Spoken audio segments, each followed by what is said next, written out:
नमस्कार।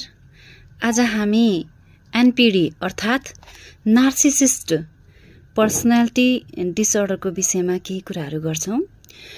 यो एक मानसिक अवस्था हो जसमा मानिसले आफूलाई सर्वश्रेष्ठ विशिष्ट भन्ने ठान्दछ।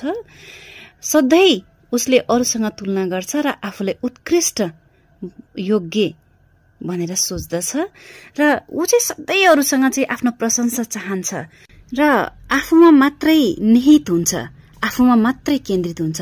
उसको इच्छा चाहना मात्रै बुझ्छ। उसले कहिले पनि अरूप्रतिको सहानुभूति राख्दैन, महसुस गर्न सक्दैन, अरूको दुःख पीडालाई कहिले बुझ्न सक्दैन।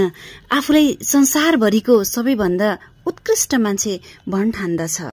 सधैं दोस्रो व्यक्तिलाई अर्थात् अरूलाई मात्रै दोषारोपण गर्ने बानी हुन्छ र सामान्य कुरालाई पनि असाध्यै बढाई चढाई अथवा उसको पक्षमा भएन भने एकदमै त्यो भन्छन् नि जसरी अन्धविश्वासको कुराहरू ल्याएर पनि जोड्न सक्ने के, अनि त्यस्ता खाले कुराहरू गर्छन् र आफूलाई संसारको सबैभन्दा सर्वोत्कृष्ट सुन्दर भनेर सोच्दछन् र अरूको भावनाहरू कहिल्यै बुझ्दैनन्।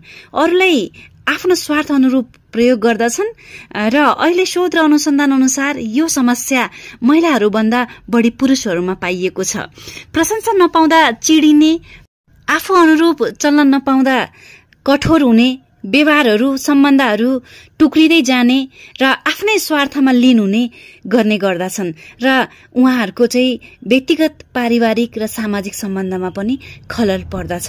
यस्ता खाले मानिसहरूबाट सावधान हुन जरुरी छ।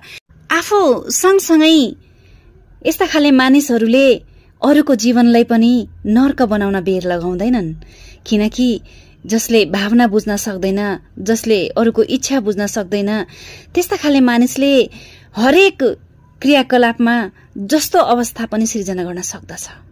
अब यसका उपचार विधि र यसको सिम्पटम्सको बारेमा, लक्षणहरूको बारेमा हामी अर्को पटक कुरा गर्छौं। हस्, धन्यवाद।